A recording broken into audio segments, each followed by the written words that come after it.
Hey guys, what's up? Public back with another video, and today we're actually going to go over the last week and a half or so of changes that Shadow has gotten since my last video that I posted. Been kind of MIA lately just because there's been so much to test and so much stuff to do in SimC and all that work, so I really haven't had a lot of time to make videos as much as I'd like to. But today we're going to kind of do a bit of catch up and talk about the changes that we just got announced this week and kind of my initial thoughts on that after playing with it for a couple days. All right, let's get started. Okay, so first things first, let's start with what we got last week. So last week they actually tweaked one of our Covenant abilities. So Fey Blessings, the 9 Fey ability, has been reworked into Fey Guardians. I'm sure a lot of people have already seen this rework already, but let's go ahead and talk about what they've changed and why.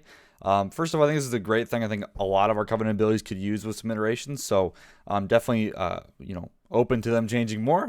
But for right now, we have the new spell Fey Guardians. The fundamental aspect of what it does is the same. It's an ability that gives you more insanity generation and gives you more use of your cooldown. So I think right now it is a little buggy where what cooldown it's affecting, but I think the intent here is that you do get CD reduction for Mindbender or Shadow Fiend still, so that quote-unquote Mindbender build is still technically a thing. But what it is, it's now a little different. So it's still a 1.5-minute cooldown. Calls for 3 Fairy Guardians to attend to your targets or yourself for 20 seconds. So again, 1.5-minute cooldown lasts 20 seconds. There's no buffs to spend or whatever. So and each one of the fairies does something different. The first one is the Wrathful Fairy. So direct attacks against a target restore some mana or insanity depending on your spec. And this follows your Shadowward Pain. So that fairy is only on a singular target. Now, unfortunately, right now, you do have to actually cast Shadowward Pain on something to get it to actually proc that insanity to start with. And then only direct attacks will proc that, right? So a Mind Flight channel or a dot tick does not count towards this. It has to be an actual attack. That part feels a little bad, but there is an internal cooldown on this right now. I think the idea here is to try and smooth it out. In practice, it's still a little weird because, again, so many of our spells just don't proc this. So I'd almost rather just be a consistent, you gain X over like every couple seconds. Basically like just, passive insane generation rather than tying it to attacks. But I think it's okay. It's an all right thing. Guardian Fairy reduces damage taken by 10% and then follows your Power Word Shield. So you get that on yourself if you pass Power Word Shield on yourself or others.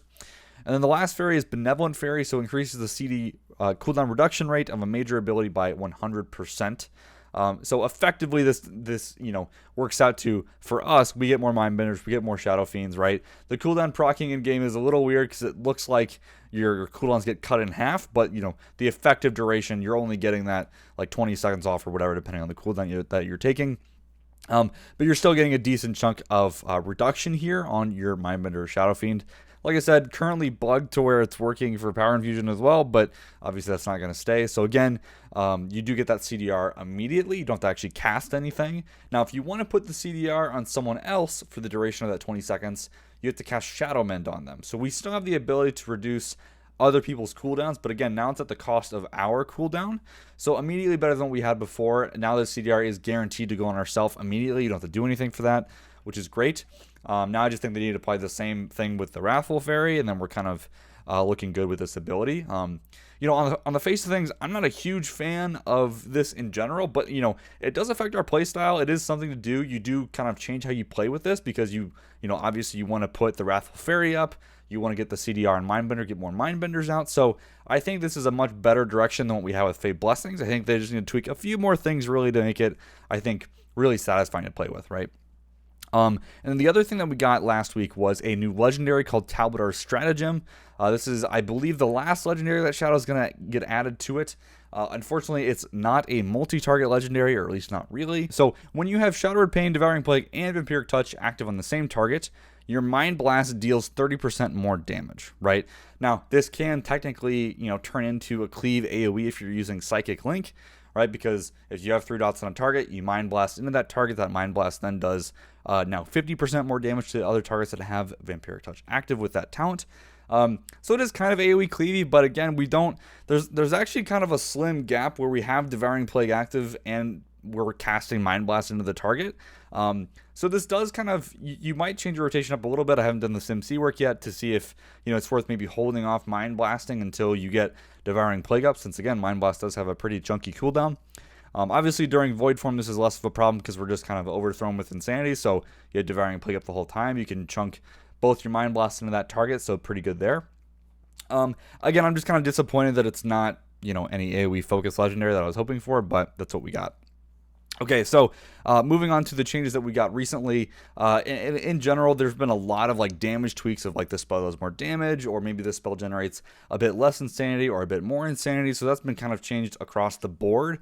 They haven't done a whole lot of numbers tuning yet to kind of say, oh, this is how much damage Shadow Priest should be doing relative to other damaging specs in the game. So don't worry too much about that. They're more, I think, focused on, what percent of our damage is Mind Flay versus Shadowed Pain versus whatever. So a lot of those changes in this build, but, that's not super important. Moving on, our Dark Thoughts passive was buffed recently, so it's now 3% per dot rather than 2%, meaning to get that free Mind Blast proc, we now have upwards of a 9% chance per tick of Mind Flay and Mind Sear versus what used to be 6%. You do notice this a little bit, although I don't quite think it's there yet. From a single target perspective, you still don't get that many procs. Over the course of a few minutes, you still get maybe one per minute is what it feels like right now. That's just way too low, especially on an ability that they wanted us to bank up charges for. It just doesn't work out that way right now. So I think personally they probably need to buff the actual rate here to 4 or 5% just for Mind Flay, and then leave the Mind Sear proc rate separated. But we'll see. It's still, I think the idea of Dark Thoughts is neat to give us a proc in our spec, but I think it just needs to be tuned a little bit better. Not quite there yet. Again, Mind Flay, Mind Sear generate more insanity. We mentioned that before. We do get a new rank of Shadow Fiend now. This was in the game before and now has been added back. So this new rank of Shadow Fiend increases its duration by 1 second, right? So now Shadow Fiend lasts 16 seconds up from 15 seconds. That no one's going to notice this. I don't really know why they made this change.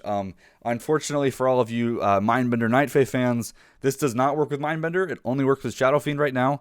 I think this is actually a bug. In spell data, it looks like it probably should have been 5 seconds additional, and maybe that would have been translated to Bender as 1 second for Bender, 5 seconds for Shadow Fiend. I don't know, something. But yeah, right now I think it's just a bug, so look forward. I'm assuming this is going to get fixed at some point to be something, but the fact that it doesn't affect Mindbender means it's kind of well, who really cares? But, that's what it is. Big change we got this week was Void Eruption no longer has a cost. So this is one of the big things we were talking about. I'm so glad they fixed this. So before, to get into Voidform, you had to actually build up to 90 insanity, which is most of our insanity bar, right? Now you can use that at any insanity level you want. You can use it at 0, 10, 15, 5, whatever. It doesn't matter. You can still use it at 90 if you'd like. The only caveat here is you can only use it on a target, right? So you can't just pop it. You do have to select a target to get that Void Eruption cast off it, right?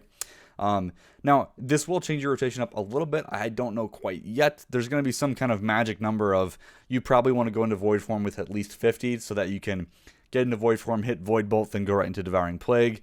So I think between that 40 to 60 range is going to be kind of that sweet spot. But that kind of depends on what talents you've taken and kind of what your situation looks like, whether you're taking Legacy or other things like that. So all in all, this is a great thing for us. It gives a lot more flexibility and rotation for when you want to press your cooldown. You just press your cooldown, right? Much less setup involved than there was before. Now, you can still build up to 90, but, I don't think that'll happen as often as you probably want. Okay, so moving on, another big change here. Legacy, the Void has received significant changes. This has a lot of people in contention right now. I think people either really like this, really hate it, which, is the nature of Shadow Priest, I guess. So now Legacy, the Void, when you cast Void Bolt, it actually refreshes Devouring Plague, right? So if Devouring Plague has 3 seconds, you cast a Void Bolt into that target. Now it goes up to its normal duration of 6 seconds. Not quite sure yet if this is supposed to pandemic up to that 8 second or 7.8, whatever duration you can pandemic that dot up to. It is currently bugged right now in beta, but that's how it's supposed to work. In a blue post, we know that. So that way you can basically have a Devouring Plague rolling before you go into Void Form. Ideally before you go in, that way you can, refresh it without actually costing anything. So that way, while you're in Void Form, you're not losing any amount of Devouring Plague dot damage. But keep in mind this, you are still losing that initial hit of Devouring Plague. So it is, you're still kind of losing something by taking Legacy because, you're not casting that, but you are getting, extra time in Void Form, right? Now, to compensate for that, they've changed a few things as well. So Legacy of the Void no longer gives you an extra 5% bonus damage inside of Voidform. So now, if you're in a Legacy Voidform or Surrender Voidform or whatever, it's the same flat 20% damage increase, which is a 10% gain from Shadowform. So that's now on a level playing field. And the other thing they brought back, which, you know, I'm glad they did something, but I actually want this baseline. So now inside of Legacy of the Void, that Voidform, you gain 1% haste every 2 seconds stacking, right? And the idea here is they're trying to bring back, you know, if you want that flavor of what Shadow Priest used to play like in BFA, maybe even Legion, that stacking haste was a big part of that. So let's bring that back. I do kind of wish that we had some kind of baseline haste inside of Voidform. I've talked about this at length before, especially on the forums about, you know, maybe they delete Power Infusion, give Voidform like 15% haste baseline, but that's a rant for another time. So I don't think this Legacy of the Void change quite hits the mark here. I don't think this is really what people liked about playing Shadow back then. Maybe I'm wrong, but there's still not like stacks to get more damage. You know, there's still the idea that you're kind of wasting damage with Devouring Plague, right? Our rotation it's so significantly different now. You have so many other things to press that I don't think just tacking on haste is enough here. I just don't know where they're going with this, and I'm really scared that the lane of what makes Legacy of the Void good overlaps so much with the other two options that I feel like it's either going to be you take Legacy all the time kind of situation, like it's too good, or it's just never going to get used unless people really like that talent, which if that's what they want to do, fine, but I don't think it's a great talent space to be in, but that's just my 2 cents. I do think there's enough people in the community that do want to see something that has that old mechanic of Voidform. It's just, I think this talent needs a bit more before that can be called a success. It's not there yet, in my opinion. Okay, so moving on real quick, these are just some kind of smaller things. Psychic Link damage was nerfed a little bit, saw that coming. Searing Nightmare damage, again, reduced slightly. Looks like it's going to be easier for them to tune the damage. They actually put a tuning knob on that. Another little change here, Surrender to Madness no longer generates Insanity on cast. They said this was actually supposed to be a nerf to Surrender, which obviously, you know, not getting Insanity is, but it's actually not that big of a deal. The rest of Surrender still works the same, so if you snipe a target, you still get that Voidform off. You just don't get 100 Insanity for pressing Surrender to Madness, which I think is fine. It just doesn't nerf it in the way I think they wanted it to, but it's okay. Another redesigned talent we got in this build was Shadowcrash. Kind of random. I was one of the many people, I guess I should say, that were asking for Shadowcrash to either get reworked or deleted, so I guess they were listening. So Shadowcrash now has 3 charges, right? So you can fire 3 Shadowcrashes. Each charge has a 1-minute cooldown. And the other interesting part of this is every time you hit a single target with Shadowcrash, that single enemy gets a debuff that takes 25% extra damage on the next Shadowcrash. That actually stacks. So if you're on single target, which I think is maybe what they intend this to be like useful for in some scenarios, I Shadowcrash once for normal damage. The second Shadowcrash deals 25% increased damage to that one target. And then the third one deals 50% increased damage because that does stack. And each one of those bolts generates 8 insanity. This is a really weird one. I'm glad they're looking at it. This is just not the direction I would have taken with Shadowcrash. Personally, the charges are just way too long. The 1-minute cooldown, you're effectively, when I was testing this in game, you know, you're getting about 1 Mind Blast a minute is what this feels like, right? It's nothing that crazy, if assuming you're stacking it, right?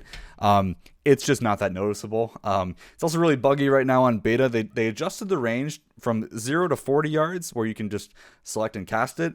Now it's 20 to 60 yards, so I'll put some footage up in the background of that. So you can, you know, really Hail Mary that thing way across the room. I don't think it's intended. It's probably a bug here, but I think they, if it's not, definitely should be 0 to 40 yards because you literally can't cast on yourself. It just feels really weird to me. And the charge system, while interesting, the fact that the cooldown is just so large, you're probably just not going to notice the impact from this. And my biggest concern with the talent, honestly, is that it's on a row of passives. So taking this means I have to add another keybind to my bars. And personally, I don't think Shadowcrash is worth a keybind in its current state. Just my 2 cents. Okay, other kind of small changes to our talents. Unfurling Darkness is on 8-second duration. They did hotfixes last week to be a 15-second. Now it's an 8-second duration.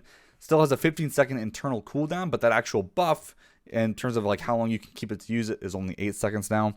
Doesn't really change much. I think this is fine. Next up, Voidtorrent is now 30 insanity down from 60 insanity over the duration.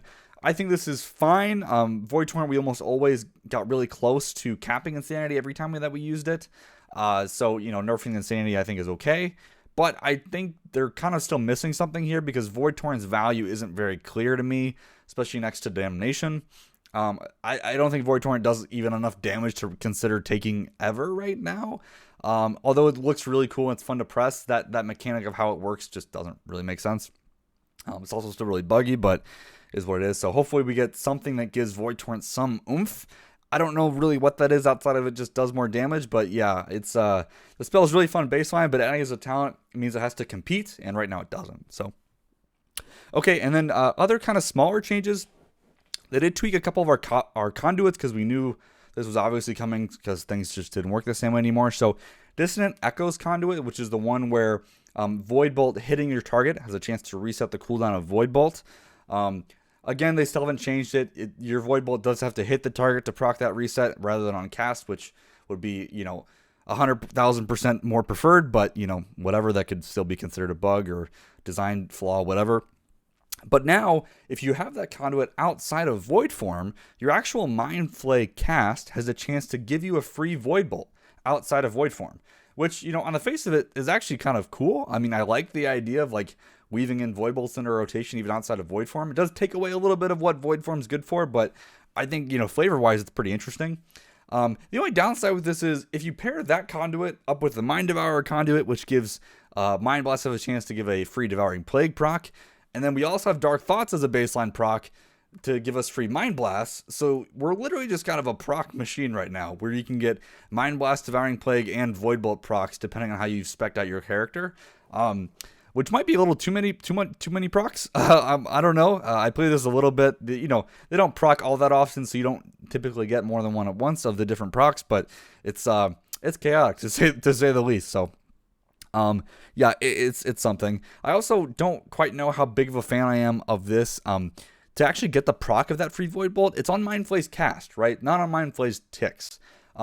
Which is a little weird to play with. I kind of would expect it to be on ticks, just playing with it. Although, you know, we do want to finish our full Mind Flay channel just from how the spec plays right now. But yeah, that's a little weird, but it's fine either way. And then they also changed our Shimmering Apparitions conduit, which is the one that affects shadowy apparitions. They've actually renamed it to Haunting Apparitions, and they made it really boring. It's literally just increases the damage of your shadowy apparitions by X%, right? Starting at 5, going up from there. This is really boring. It feels a little lazy, if I'm being honest, of a conduit, but, you know, I can't complain too much. We got plenty of other things in the rework of the spec, but yeah, it's just a flat damage increase, so, you know, let the Sims tell us what's great, I guess. And guys, I'll also, what came in this build, that we had a lot of Covenant tweaks of the abilities, actually, from like a damage perspective or an Insanity Generation perspective, whatever. I'm not going to cover that in this video. Over the next couple of days, I'm actually going to release a video for each Covenant, kind of breaking down what I think are the good, bad, and ugly parts of that Covenant. So look for those coming soon, guys. But that's kind of the end of this video, the end of this kind of rant of all the changes. So hope things look interesting. I'm still on a positive outlook for the spec. I think these changes are still mostly going in the right direction, although I think Legacy of the Void, Shadowcrash still need tweaking.